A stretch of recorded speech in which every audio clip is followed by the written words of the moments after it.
Test, test. Testing, 1, 2.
Okay.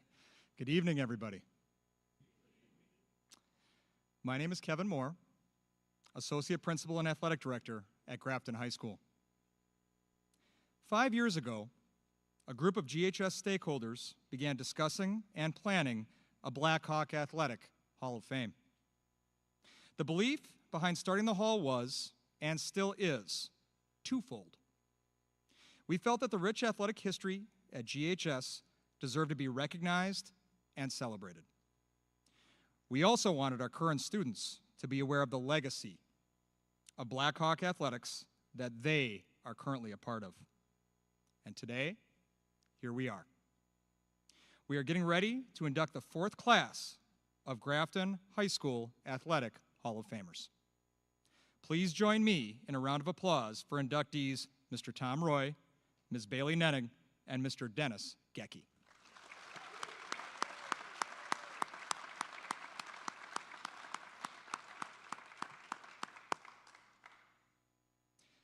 As is always the case, an event such as this one takes the effort and the support of a number of great people. This includes, but is not limited to, our GHS office staff, highlighted by GHS Administrative Assistant, Ms. Amanda Brennan, and Ms. Colette Gergens, Hall of Fame committee members, family and friends of our inductees, GHS Principal, Mr. Scott Manti, Superintendent, Mr. Jeff Nelson, and our District Board of Education members for their support throughout this process. Many of the great aspects of being involved with the Hall of Fame process stems from a word for me, nostalgia. The more we get to know our new inductees, the better the glimpse we have in what the GHS community looked like years ago. And more alumni come home to where they were once taught and learned, formed relationships and friendships, and yes, competed as Blackhawks. And sure, there has been change, because change is inevitable. However, over this past year, I began to realize that the more things change, the more they stay the same. Community size changes. Enrollment changes.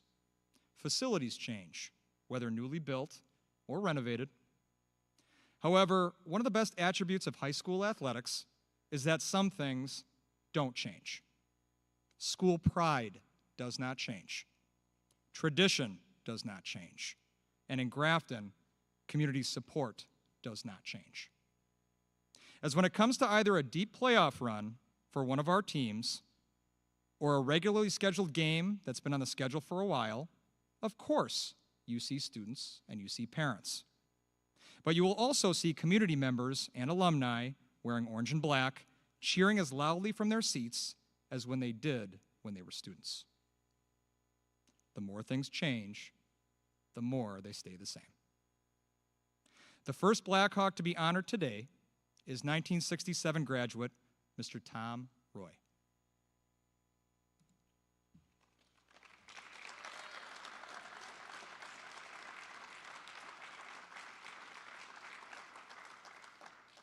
Tom etched his name in Blackhawk history with his prowess in multiple sports and continued his distinguished career in athletics after his playing days were completed. Here to introduce Tom is Mrs. Nancy Garrity Hunt.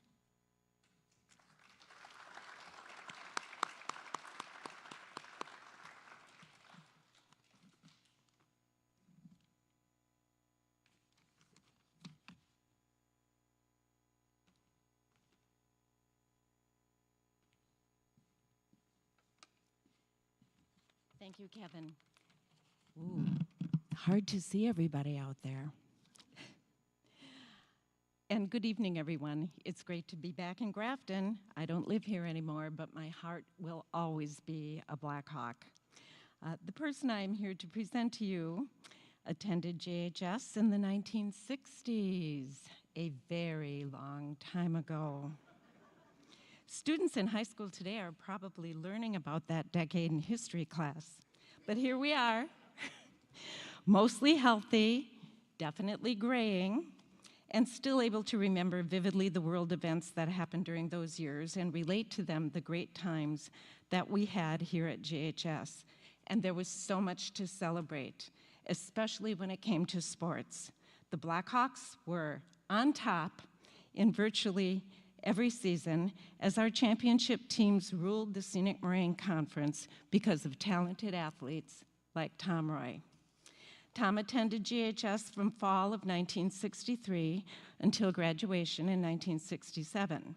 During that time, he was part of athletics every season, either competing or managing.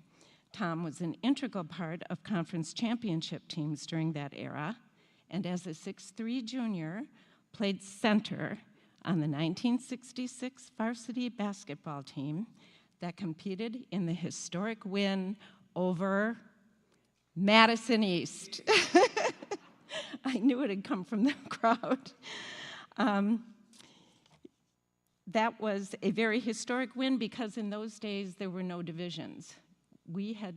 Our boys had to play through the sectionals and regionals right up to beating everybody until they got to the state tournament. And then when we found out who we were playing, we were told by Coach John Bleasy that we were playing Madison East, the #1 team in the state of Wisconsin. But we beat them. And Tom was very much a part of that at center. He went from the basketball court that year to the prom court a couple of weeks later as he was elected prom king. I could not leave that out because it's prom time. And I think your queen is in attendance. The next year as a senior, he was a conference leading scorer and was honorable mention All-State.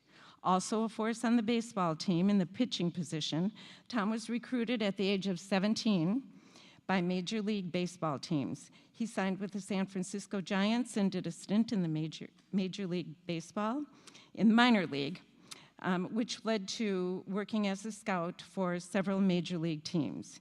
He was a player and a man coaches could count on because of his hard work ethic, determination, and unselfish winning attitude.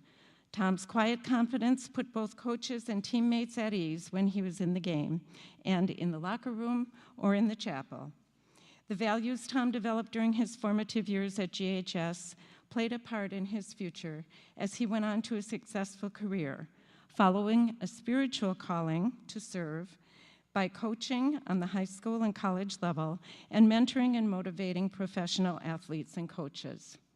Tom Roy, son of Tom and Lorraine, oldest of 8 children, has lived an exemplary life since leaving Grafton High School.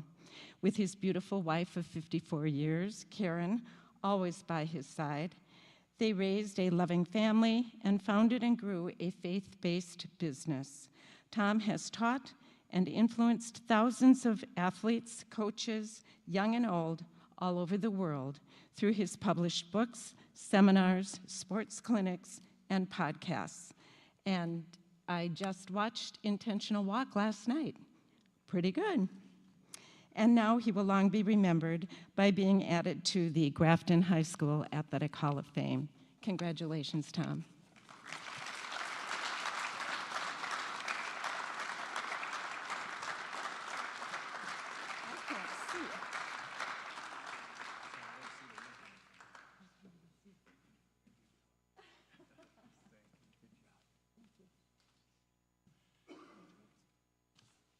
Let's give the Queen of Grafton another hand right there. Thank you, Nancy. I have to say, I told the athletic director here that my size is the first time I've ever led off, so this is going to be interesting in baseball. I always hit ninth, but I'm sincerely honored, and I want to thank you, Mr. Moore, for this great honor, for the committee, for those that nominated me. I've been doing some research. I'm not going to throw out names, but I know a few of them, and I don't want to miss others. But this is a tremendous honor, and I'm very, very thankful. And I'd like to honor my family. They're all over in this section right over here. I can't see them. Maybe you can. That light's pretty bright right there. But thank you. They've come in from Michigan, Indiana, and Illinois, and I love them to death, and that's my wife, Karen, there. So I'm not here on my own. Some of you know the name Jeff Sewell. I want to talk about the reason I'm up here. And I realize at a very large portion of this is I'm on the shoulders of Jeff Sewell. Jeff was an outstanding basketball player. And as mentioned, we had to go through, beat Rufus King through Milwaukee to get to the state finals. Jeff was the star. My role was to set picks, and occasionally they'd miss and I'd grab a rebound. But that entire team was really something very special. And as I share that with you, I have 8 to 10 minutes here. I could share a lot of stories, but I want to tell you that, you know what, there's great honor in setting picks and grabbing rebounds. You know, a lot of us in life don't get to stand up here, but we're called to certain positions, certain jobs, and I encourage you, those of you especially here that set picks and grab rebounds, that was my job. So I want to thank Jeff and the rest of the team. Secondly, I want to shout out to our coach, John Bleasy. If he were here today, he would give me a haircut. I'm confident of that. Because he did that when we played. He came in with the scissors and cut our hair. Actually, I'm doing a thing for a group called a baseball team, a minor league team called the Elkhart Mullets, and I'm growing a mullet. I'm not nervous. We're fine here. The Elkhart Miracles. So this could be a miracle mullet, especially down when the season starts. But Coach Bleasy has so much to do with me being up here and becoming a coach. You know, most coaches become coaches because they had coaches that they looked up to. Harms, Wickman, Schultz, all of them were great coaches for me. I remember in baseball, in Little League, I was a catcher. And Jim Schultz said, "You're going to pitch." I remember my freshman year begging him for a uniform. I did not make the team. But I'm so thankful for the coaches, but especially Coach Bleasy. And one little story about him. We were obviously coming in after going to the state Final Four, and there was a little bit of pressure, but a lot of pride to continue that because we'd won the conference 4 years in a row. And so after a couple of weeks of practice, I asked Big John if I could have a one-on-one meeting with him. Now, I look back on that and I'm thinking, what kind of courage or what kind of idiot was I? Because this was a human being that was a god to me. And I went in and had a meeting and I said, Coach, I'm thinking of quitting. I said, every practice you yell at me like nobody else. I'm a senior. I'm working as hard as I can. And some of you that knew John, he got that little grin and he moved back and he said, Tommy, when I stop yelling at you, you better be worried. Yes, sir. Now, we did go on to win the conference again that year and ranked in the state. Then I want to thank Rocky Maxson.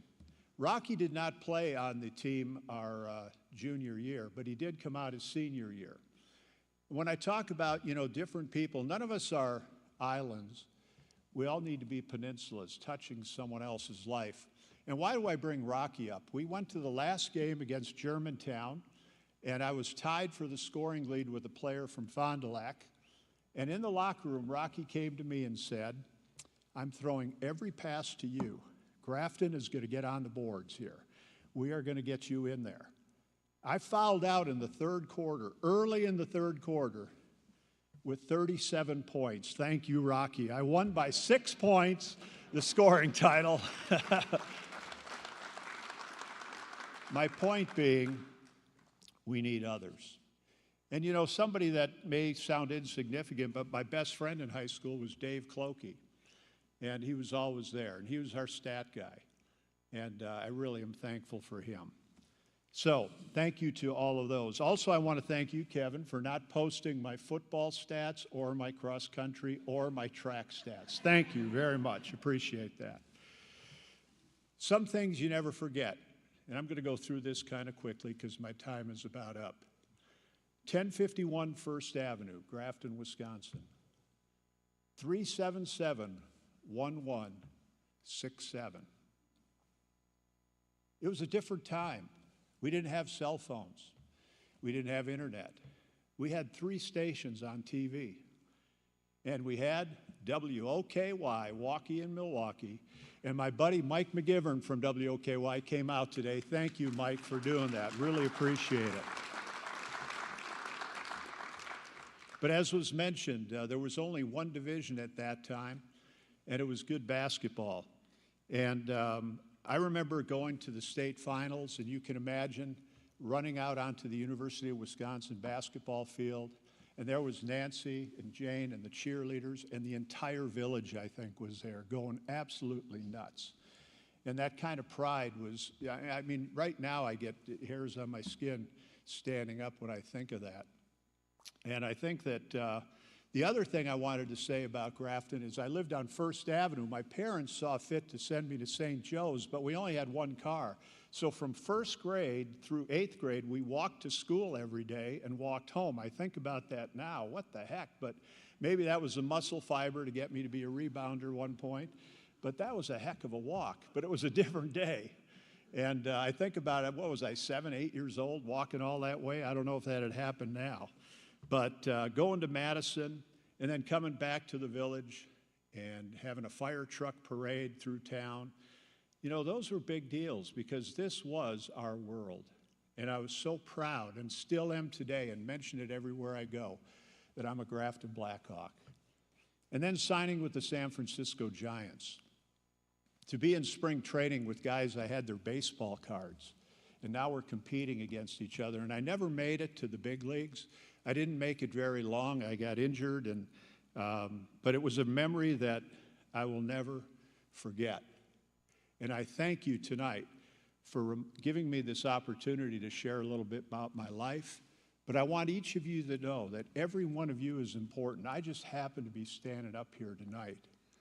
My parents saw fit to send me to St. Joe's, and that's where I heard about Jesus, but I didn't start living for him until I was 20 years old. But I learned a lot of things at that school and at this school that have carried on to life about being a team player, about setting picks, about being called on and doing your job the best that you can. If you're NFL fans, go Pack Go, right? I have season tickets. I love the Packers. At the end of broadcasts, occasionally you'll see a player get up and say this: I just want to give my Lord and Savior, Jesus Christ, all the credit. And that's how I want to end tonight. Thank you, Grafton High School, and thank you, Jesus. I'm definitely honored. Thank you very much.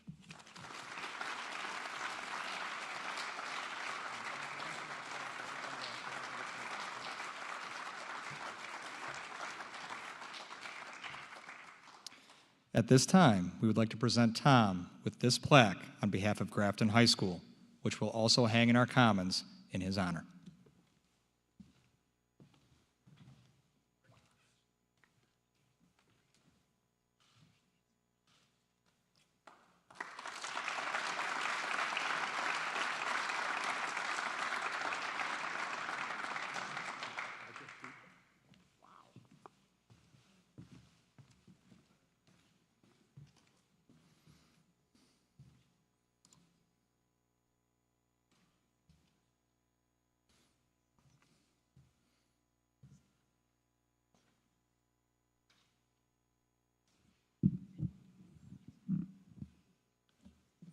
The next Black Hawk to be honored today is Miss Bailey Nenning.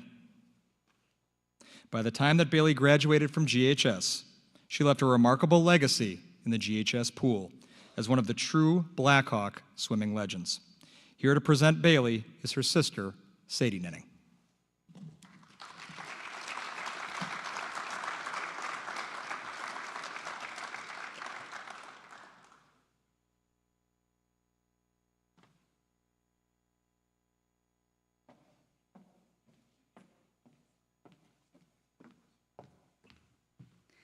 Hi everyone, my name is Sadie Nennig and I am honored to be here today to present my sister for this amazing honor. And I graduated from GHS as well in 2010. As soon as Bailey hit the pool for the first time as a Black Hawk, she set the tone of excellence in the Grafton High School pool for years to come throughout the 2002 to 2005 seasons. By the time her career was through, she had obtained a very impressive list of accomplishments. This list includes team MVP all 4 years and team captain her junior and senior seasons. She also helped lead the team to back-to-back state titles in 2004 and 2005. She was the only swimmer on her team to qualify for state her freshman year, which if you are a swimmer or have ever swam or even competed in a sport, being at a meet by yourself is hard. But she was there and took the high school pool by storm. This was her first year, and further into her career, her junior and senior years, she received 2 individual state championship titles, the 500 free in 2004, and the 200 IM, or individual medley, in 2005. I will mention that she also got second place in every other single event that she did in those 2 years as well, which is something to definitely write home about. Bailey also was very talented in all the strokes, as IMers typically are, and many times she would swim events that weren't necessarily her favorite, maybe like the 100 butterfly, but she did it for her team. Apart from her fabulous state performances, she also has many first place titles at a number of invitationals and meets throughout the season, including the Bulldog Invite, Small School State, Conference, and Sectionals. She also had multiple team records that were held for an impressive amount of time, so this list truly goes on and on. Overall, Bailey was an incredibly talented swimmer and was an instrumental contributor to the Grafton High School girls swim team success the year that she was on the team. Outside of the fall swim season at GHS, Bailey perfected her skills and swam year-round at Schrader YMCA, which was its former name, now it's Right Height, I believe, in Brown Deer, where my brother and I also swam. So we have lots of memorable times growing up, all being in the same sport, sometimes competitive at times, but I am really grateful, and I think we all would say that we're very grateful for this sport for bringing our family closer together. Upon graduation, Bailey continued her collegiate swimming career at UW-Milwaukee, where she had a hand in several Horizon League championships and school records. After her swimming career was through, Bailey continued to stay involved in the swimming world, and she served as the head coach at USM for both the boys and girls swim team, as well as served as an assistant coach for the Cleveland State University swim program. Bailey will be remembered as one of the Grafton High School's all-time swimming legends, and our family is very proud of all of her successes. I know my brother Al and I looked up to our older sister, and we wanted to make a splash on our teams when we were finally in high school, just like she had set the tone for in her years before us. Congratulations, Bailey, on this well-deserved honor. We're all very proud of you. Thank you.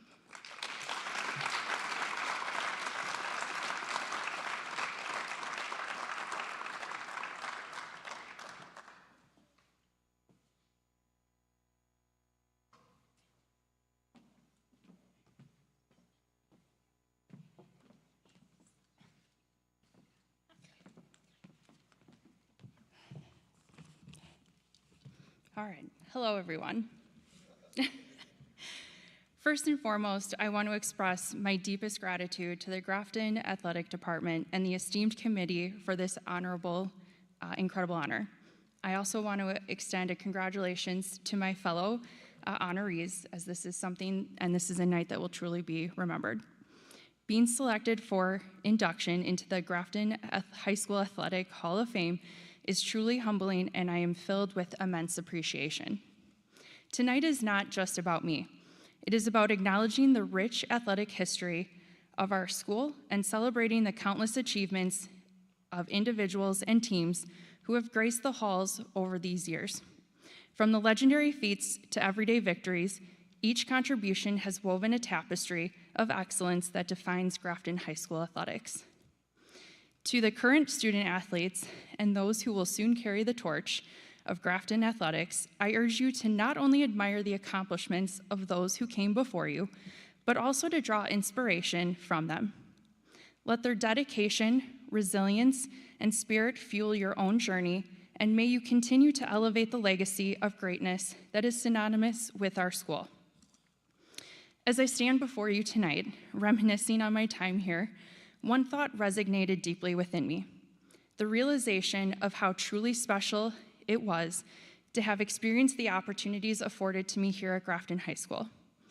In the fury of competition and camaraderie, it is easy to overlook the significance of those moments. Yet, upon reflection, I am reminded of the invaluable lessons learned and the bonds forged. During my 4 years as part of the swim team, I was privileged to witness the transformative power of unity and determination. Our journey was unique in that many of us had grown up together, competed against each other before joining forces in high school. I commend our coaches more than they know for instilling in us the importance of coming together as a cohesive unit. Coming off of freshman year, where I was a solo state qualifier, sophomore year marked a very pivotal turning point for our team. With a wealth of talent at our disposal, our coaches presented us with one unique challenge, and that was to strive for greatness and set our sights on a state title. It was a rally cry that ignited a fire within us. No longer were we merely a collection of individuals, we became a formidable force united by a shared goal. Over the next 3 years, we poured our hearts and souls into our pursuit, embracing our triumphs and setbacks as part of a collective journey. We worked tirelessly, celebrated our victories, and learned from our defeats with all an unwavering determination to emerge victorious as a team. And this led us to go on to win 2 back-to-back state titles. Before I conclude, I want to take a moment to express my deepest gratitude to my family. None of this would have been possible without their unwavering love, support, and sacrifices.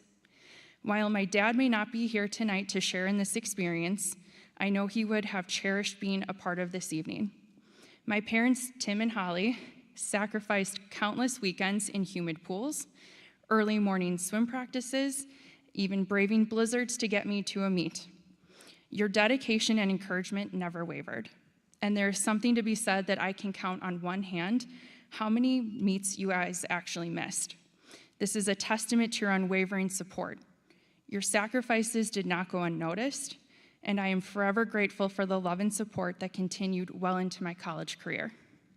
And to my siblings, Sadie and Al, thank you for being some of the biggest cheerleaders I have had, and for being a very heavily driving force on some really healthy competition over the years. It was a joy to watch you both fall in love with the same sport and I treasure the memories that we created together. Thank you for being there throughout my incredible journey. Tonight, as I accept this honor, I do so on behalf of every teammate, coach, and supporter who played a role in shaping our success. Together, we proved that with dedication, unity, and relentless pursuit of excellence, anything is possible. Lastly, I want to thank Grafton High School again for the memories, the friendships, and the lessons that will forever resonate with me. It was an immense pride that I joined the ranks of Grafton High School's Athletic Hall of Fame. Thank you.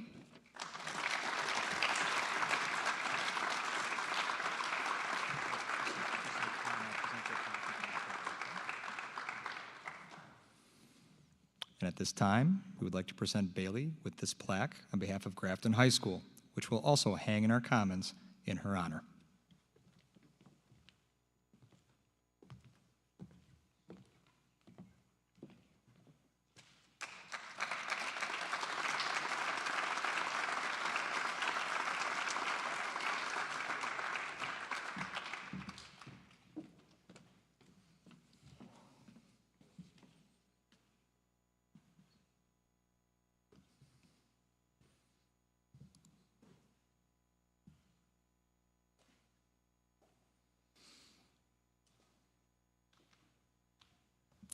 Our final inductee is former coach and GHS staff member, Mr. Dennis Gecky.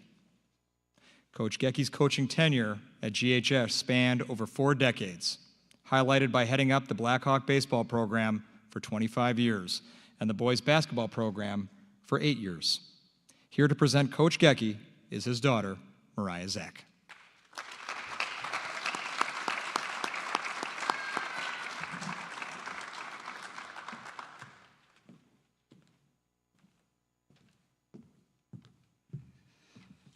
Wow, thank you for all coming out tonight to help us celebrate. I want to extend my congratulations to all of the inductees. It's such an exciting night for you and your families to honor your achievements. When my dad learned that he was going to be inducted, he came over to our house and he walked in our front door and he looked at me with this giant smile on his face and said, "I did it." Without any context, and if you know my relationship with my dad, you'll know that that gave me a brief moment of anxiety until he finally explained what it is that he had done, and then we were just so thrilled for him.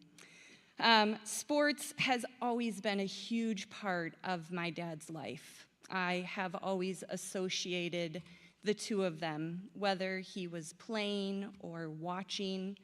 My dad could talk sports for hours, and sometimes he does. However, coaching was his passion, and he was good at it. My siblings and I, along with our mom, spent countless days and nights out at the ballpark watching our favorite number 17 coach his Blackhawks, with him standing on the third base coach's box with his arm in a windmill to get his players around the bases, or hearing him in the dugout with his signature, "Say hey, Gray." Memories of those end-of-the-season cookouts in our backyard on the deck because the players and their families had become our friends. My memories of his days coaching varsity boys basketball are not quite as clear. I was much younger during that time. However, his memories of those days are crystal clear. A number of weeks ago, he was at our house for one of our Sunday dinners when he proceeded to tell us about how he had lost his coffee mug in his apartment for several days. However, at that same dinner, he told us all about his 1985 varsity boys basketball team. More specifically, the regional finals game, who was playing, what position, the drills they ran at the shoot-around that morning. He detailed the final few seconds of that game, the final outcome, and of course, most importantly, who was reffing. Just go ahead and ask him about that. To hear him tell his stories from his coaching days is truly remarkable. Coaching has left these core memories for him that are so ingrained in him, I know they'll be with him forever. If you played for him, he remembers you. My sister and my brother and I all played for him at one point or another. I had the honor of being one of his athletes when he had taken on the role of coaching girls frosh basketball.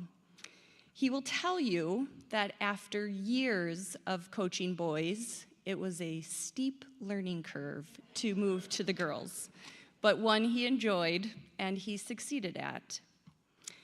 While he no longer plays, he is certainly a spectator, whether it's his Brewers, the Bucks, or the Badgers. You'll find him back out at the ballpark watching his grandson play baseball, or cheering his granddaughters running around on the soccer field. And yes, he still has plenty of coaching advice to give that we eagerly accept. To my siblings and I, he will always be Dad. His grandchildren call him Papat or Grampy. His teaching years here at Grafton High School, he was Mr. Gecky, but his players will forever know him as Coach. So congratulations, Dad. We're very proud of you.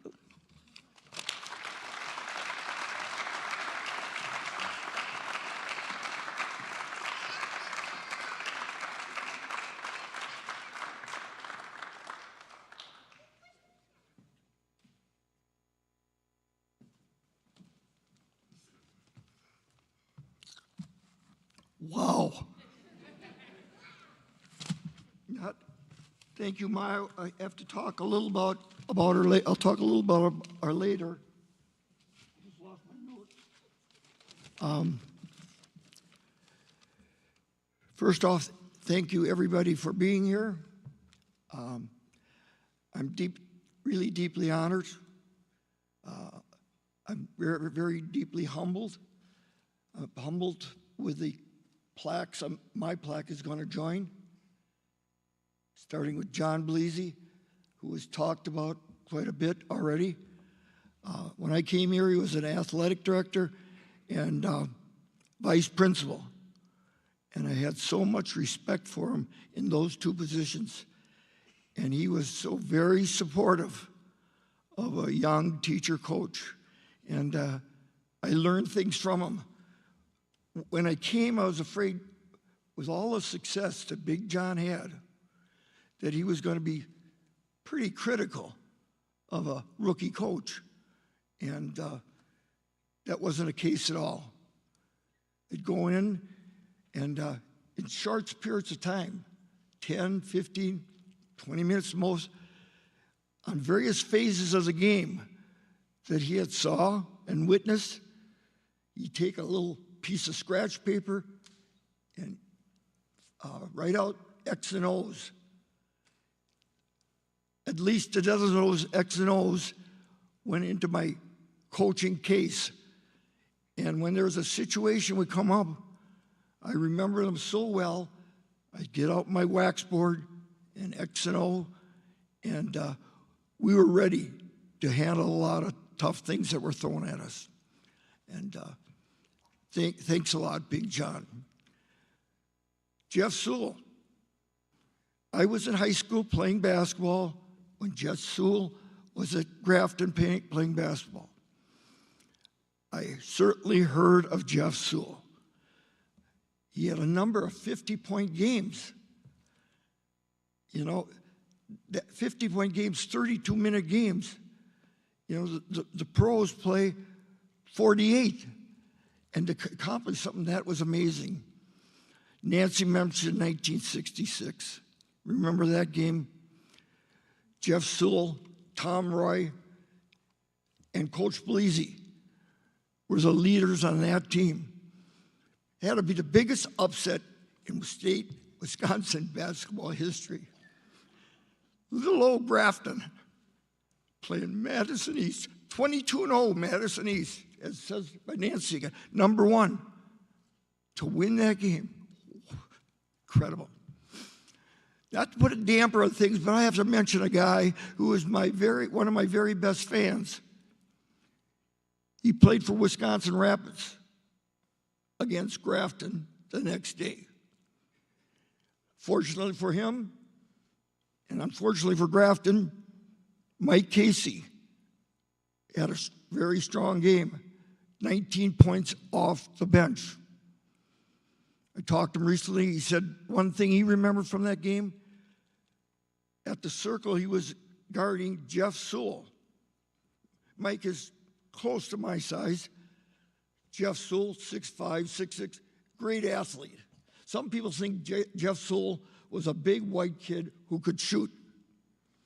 John Blasey said as a Phi Ed teacher, Jeff Sewell held all the Phi Ed records for Grafton for many, many years. So but Mike Casey's guarded him, and he says, Jeff Sewell, 4 or 5 inches bigger, went up, just shot over the top of him and scored. But Grafton's first and only Division I state tournament appearance. Grafton's only state tournament win. And those 3 guys I mentioned, they're all on the Hall of Fame, including Tom coming on with our class. I got to mention Bob Marundi. After 8 years of assistant boys and 8 years of varsity boys, and starting to coach varsity baseball, I was getting burned out. And when we had 3 kids, I'm teaching in the social studies area, a lot of demands there. I retired. The next year, our son, Josiah, had a horrible accident, broke his femur bone, and I was not coaching, but that certainly was something I was thinking about a lot. The following year, for the first time since I was in 5th grade, I was not playing or coaching basketball on Friday night. Not good. I had some very negative emotional problems, and was eventually, at that time, diagnosed bipolar, which kind of fits athletes. If you read a little bit, fits athletes quite often. It's that ecstasy of victory and agony of defeat. Up and down. Well, that kind of is a contributor. But Bob Marundi, after that tough year, the next school year starts and he comes up to me. And as Mariah mentioned, he says, how'd you like to, he was just recently got the head girls position. He come in and he says, how do you, I keep coming, he says, how would you like to coach my Frost girls basketball team? And like Mariah mentioned, whoa, this is a little different animal. She said, I loved it. I absolutely loved it. They would soak in everything you said. And a real nice thing, the girls at Christmas, they would give you a present. The girls at Valentine's Day would give you a present. And the girls at the end of the season, yes, give you a present. They just showed so much appreciation. But that helps things a lot. My first Frost Girls team, and Fonnie, I'll talk about Fonnie a little bit later. She was on that team. A lot of good talent. And we were 15-2. And as I so often do, I take a lot of blame for losing games. I can remember losses a lot better than my wins. But next year, I had two gals that eventually went to college, played NAIA basketball. Mary Plaskowski, went to Stritch, finished her career leading career assist in the NIA history. You know, I don't know if I taught her all that or not. You know, it's, and then Pape helped me out. Her running mate. Huh? Thank you, Christina Pape. She went to Carroll College, and her senior year led the nation in three-point shooting. You know, as I always say, you know what makes good coaches? Good players. And we got some good players. And we happened to lose a game. Homestead came up here and beat us, but we're 16-1. And that means we went back there and returned the favor. Third year, again, a real strong team. And we're like 13-4. Well, that kind of helps the depression business a little bit, you know. I'm feeling pretty good about stuff. I have to, one other thing I remember so well about Coach Morundi is that every year he would come, we'd have a meeting in my class from A7. He would come in there and he would say to the girls, I've got you, the best Frosh girls basketball coach in the state. You know, I think they kind of believed it at times. What a wonderful thing. Oh, and one last thing, as a player, twice I came within a game of going to the state tournament at Watertown. Played with some great teams there. Once, Grafton, 85 basketball team, came with one game of going to the state tournament. Bob Morundi got me to the state tournament, sitting on the bench as an assistant coach. And he always kidded, the teams have about a 50-minute shoot-around the day before the tournament starts. And he always kidded that Coach Gecky would get up more shots on the field house floor than any player there. It was fun. It was fun. Players. Tommy Molaski played for me 84 straight games. Started as a freshman. Big John always said, I don't know. Playing a freshman on varsity, and this was a lot different than today. Today you see a lot more of it. But he says playing a freshman when he's got 4 years left, you know, he might get a little stale, or he might get to the point that he thinks he knows it all. There's one thing Big John was wrong about. That wasn't Tommy Molaski at all. 3-time all-conference player. 2-time all-conference player of the year.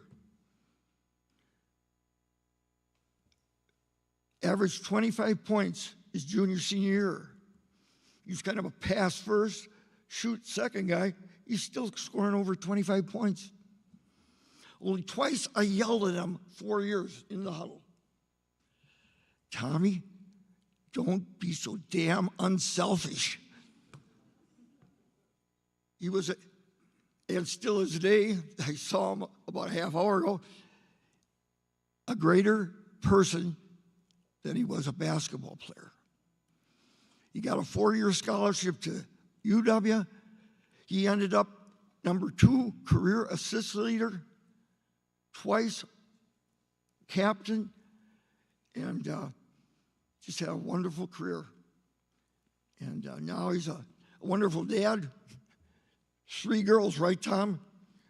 I guess they play a lot of soccer and he just scratches his head, but that's okay too.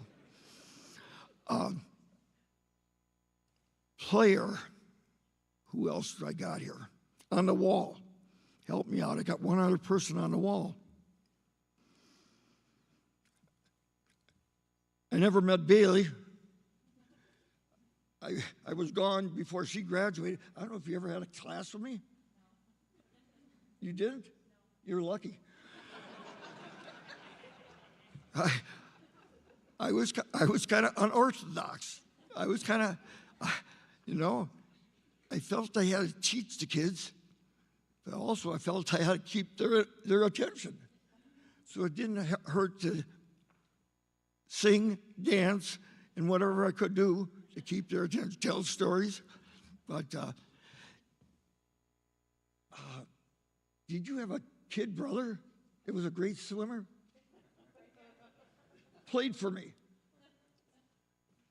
After I retired, St. Paul's, where my son went his last 4 elementary years, played basketball on great St. Paul's teams, which they usually have. Here comes these guys. What year?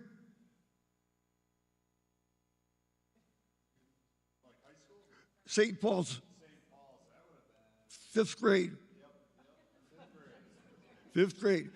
5 years I coached Gil Seedy and Donna Seedy, the head coach and the athletic director, called me in and asked me to coach. They were 5th graders. So there was 8th, 7th, 6th, 5th grade. So I called them the Pee Wee Panthers, So his mother comes up to me before the season and says, we're trying to groom him to get a scholarship for swimming. Well, that's noble. She says, is there a problem with him once in a while missing a practice, missing a game?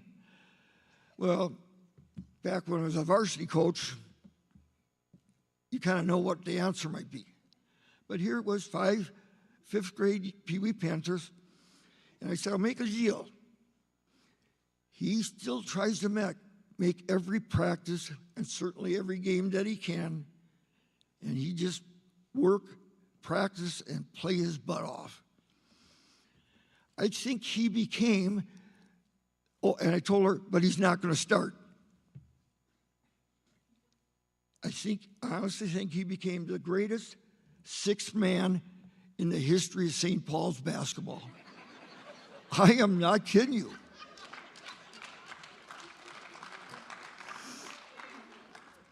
And even to top that, we went undefeated. Only my 2nd undefeated year of God knows how many years, 25, 30 years of coaching all together. Boys, girls, Pee Wee Panthers. And the first undefeated year was when I was a graduate assistant at Whitewater. And the coach there was the great Eli Krogan. Eli was an outstanding coach at Watertown High School, which I was an alumni to. And Eli always treated me like very, very specially. And you heard Mariah say that I could talk basketball for hours. When I and Eli get together, guess what? It was 2 hours. We just had a great, great relation. But I'm a graduate assistant. The first year goes pretty good. 17 games. We're like 12-5. The second year, again, 17-0.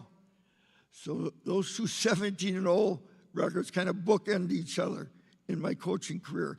Now, I got to explain that. Both of those teams had, as I said earlier, good players. Whitewater's varsity was loaded.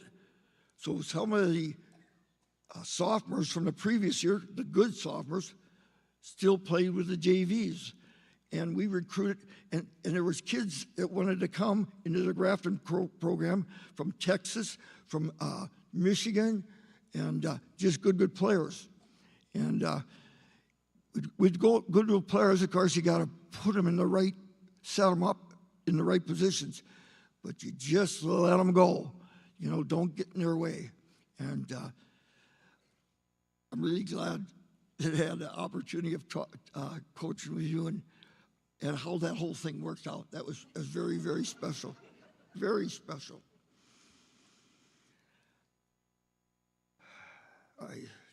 Kip Kramer. I don't know, Kip, the last 2 classes ago, I sat next to Kip. Kip came when I was a first-year teacher coach. When I was offered the Frost basketball job, Big John, Lenny Petrovic, and Jim Murray offered me the JV coaching job. I said, yeah, fine, extra money. And so I was on Kip Kramer's first coaching staffs. I was on those staffs, I think, about 5 years until I moved into baseball. And then 2 sports was enough. But with Kip Kramer, as Nancy said, Grafton had some great football teams as basketball, but Kip kind of took it to another level. Unbelievable. He came in here, he had 16 years of college experience. He insisted that we have 22 players on offense and 22 players on defense.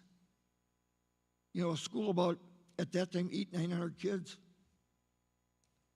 He would be beating the bushes, the whole month before the season, trying to get players to be a part of that team.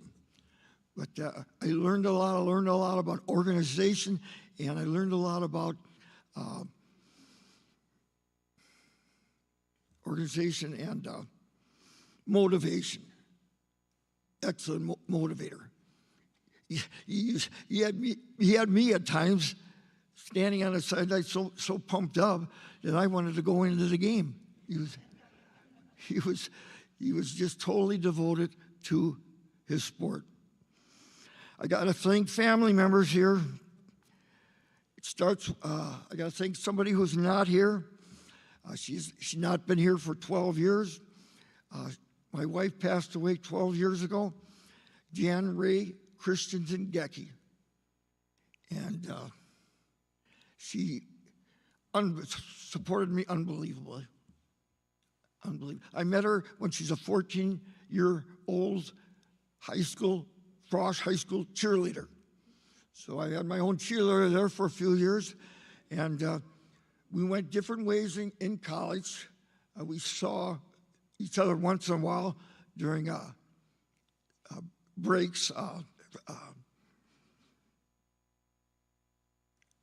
various Christmas, Thanksgiving, etc. When I started dating her, I was kind of dating her family. Her family was a prominent family in Watertown. Her dad was a top-notch preacher, Lutheran minister. My mother-in-law was every bit as spiritual as my father-in-law and practically his assistant. On the humor side, the kids always said, Mom's in 6 different organizations in Watertown. And she's at least president of half of them. Big community giver. When I was a varsity in high school, I was on the varsity high school team. Unbeknownst to each other, my mother-in-law and my grandma Gecky were sitting together in the stands. And after maybe a quarter, my mother-in-law asked my grandma, we seem to be cheering for the same player. My grandma says, yes, that's the number. He's my grandson. And my mother-in-law, mind you, this is high school. She says, that's the boy my daughter's going to marry. Good idea. She was gone a couple of years. She was with her family in the Middle East. Her dad's studying the Dead Sea Scrolls. The rest of the family came back to Watertown. She stayed in Valencia, Spain for her whole sophomore year. And, I hadn't seen her in almost a year and a half. And the Christensen lived a couple blocks from the ball diamond. And that summer, I'm home from college playing ball, as I always did for the Watertown Cardinals. Here she comes walking down the sidewalk to the park, and she's got her grandfather, who has now moved in with the family. They're taking care of him, and Grandpa Christensen, and she brings him to the game, and, I had to go and say something to her, right? I mean, and we talked a little bit, and it was after that we became pretty bonded for the next 2 years, and in 1970, we got married by her dad. Just before we were married, her dad counseled us like he does anybody else. And he says, Jan, Dennis loves to play sports. Dennis loves to coach sports. Dennis loves to be a fan of sports. Can you deal with that? No problem. She did. She did. Some of my varsity basketball games, she would sign up for chaperoning the bus to away games. Good idea. Here comes 3 little kids with her on the bus. They're entertained by the kids, and she does that. The bus takes her from one door to the door of the opposing school.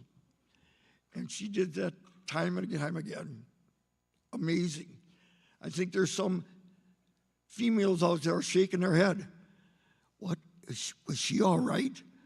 All that coaching, and guess what? I did as much playing as coaching, It was just in my blood. Our first daughter, Fafani, played on my first Frost team. Highlight there, and she wasn't in the starting rotation or the 8-man rotation. Her mom wasn't real happy about that.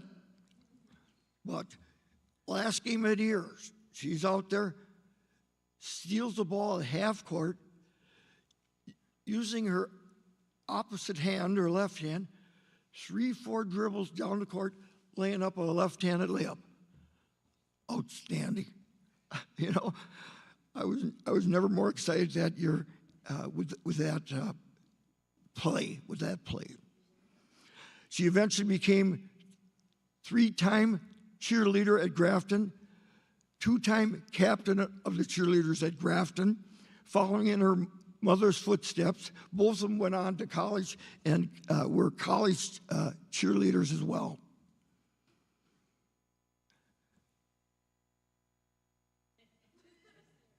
My guardian angel, the last 12 years, she has been my guardian angel.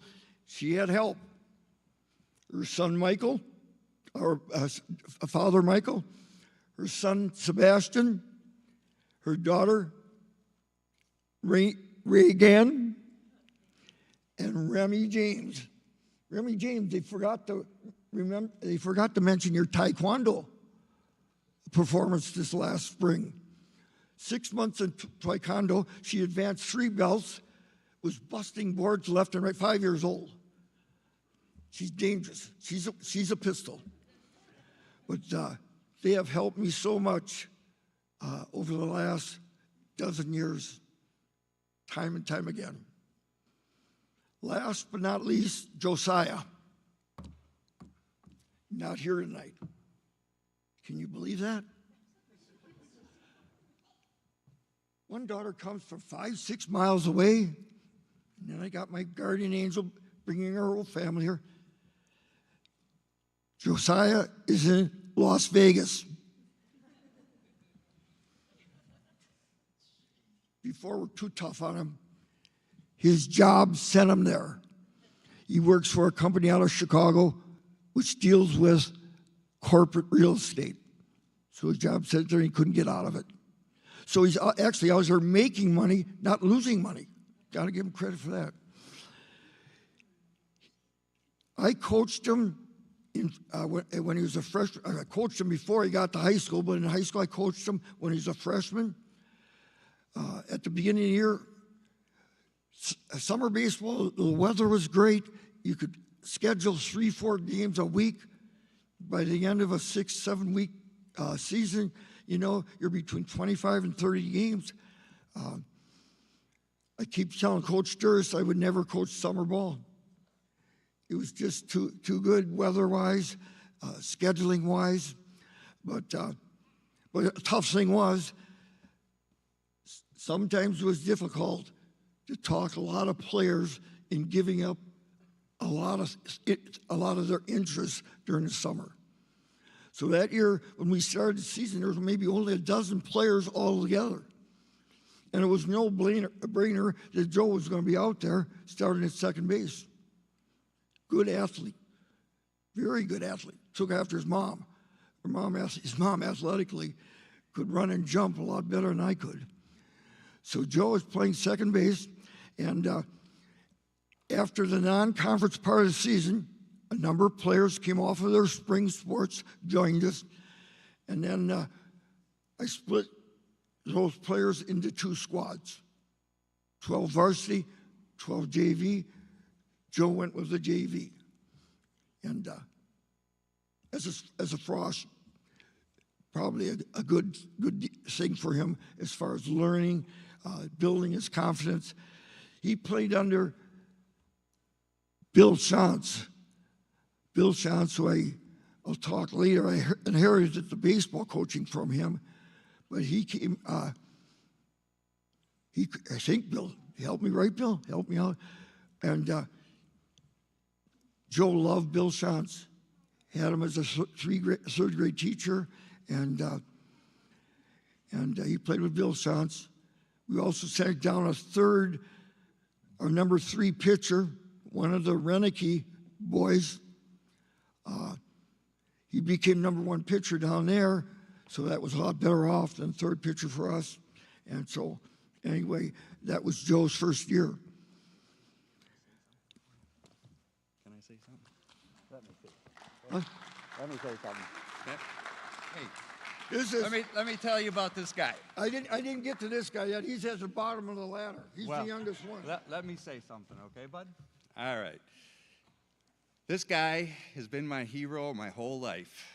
In 1969, I can remember walking down to the ballpark at the other end of the block with my grandpa and my sister. And we'd get there and I'd pester my sister for dimes to buy stuff at the concession stand. And then I'd watch my hero out in shortstop.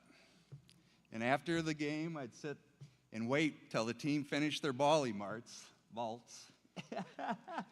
Really? Oh, yeah. And then we'd walk out to your car, you and my sister. He'd open up the trunk. And every now and then, he'd stow his gear, and then he'd every now and then reach into a box and hand me a baseball. That meant more to me if Joe DiMaggio had handed me that baseball. It really did. Joe, huh? Yeah. Thank you. And then in 1970, he married my sister, my hero too, and ignited a love. And one last little story, but I spent 3 weeks with you in Janesville. Do you remember that, bud? Sure. Oh, yeah. My parents went to Norway with my brother, and I got to go there. Dream for me, probably not so much for Gex and Jan. Oh, we certainly loved you. But my sister Jan, I couldn't ride a bike at that time. I was 9 years old. My sister Jan got a tandem bike, and we would ride every morning down through Riverside Park. And I'd wait for Gex to get home, and I would ride Jan's bike, and Gex would stand behind it, and we'd go round and around the block. After about 4 or 5 days, there was that day where I looked behind, and Gex wasn't holding the bike no more. The next day we went to celebrate, my sister and I. I rode the Schwinn, she rode the tandem. We got to Riverside Park where there was this hill. We rolled down.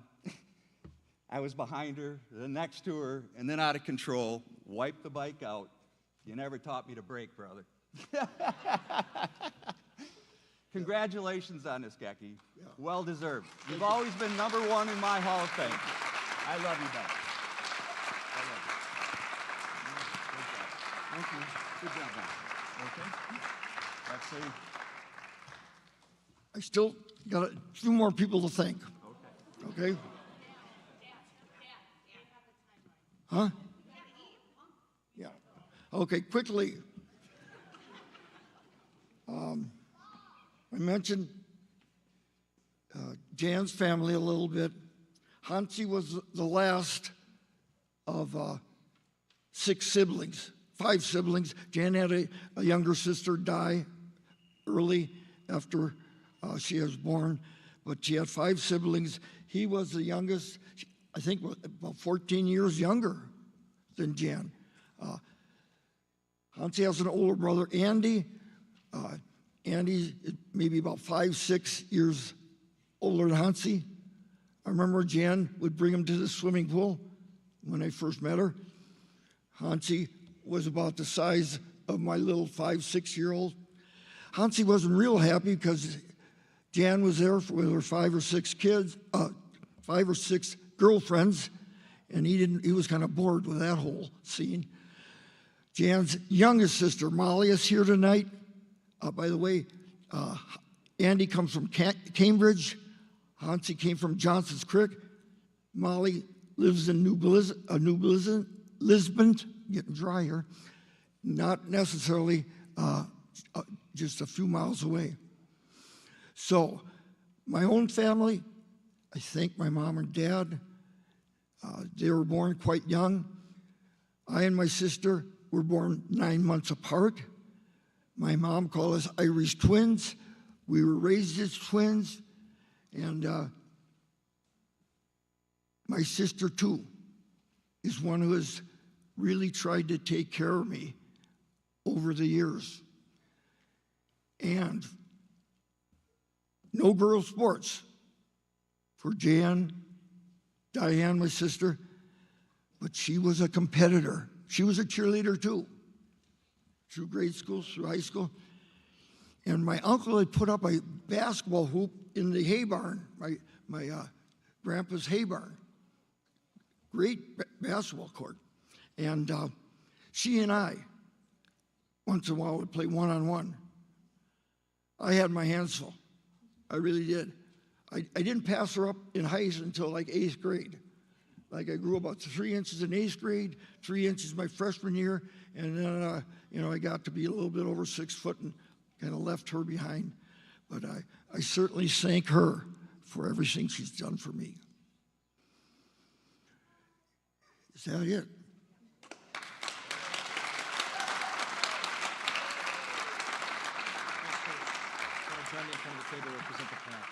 One thing, as long as he's here.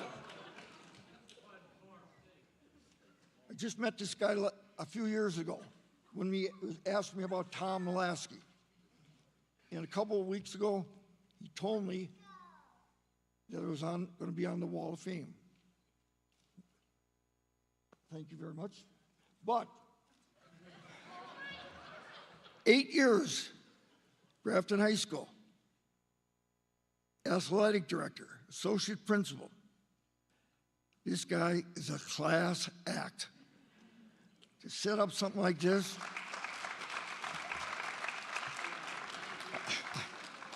one last shot. Couple days ago in the Journal Sentinel, they ranked top places to work in Wisconsin. Little companies, middle-sized companies, large companies, Grafton, right there in the middle-sized company, one of the great places to work. And it's because guys like this are a part of Grafton's staff. So thank you very much. Let's give him a hand. Thank you, Coach. I'm just going to bring it right over there, okay? Oh, yeah, yeah. No. At this time, we'd like to present Dennis with this plaque on behalf of Grafton High School, which will also hang in our commons in his honor.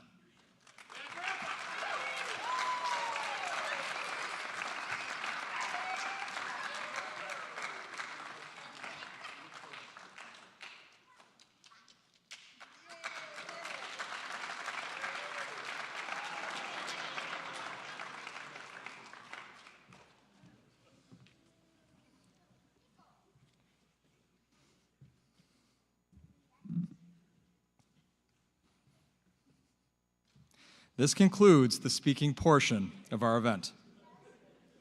For those who are part of an inductee's predetermined party, we will transition to the GHS Commons area for a plaque unveiling and dinner.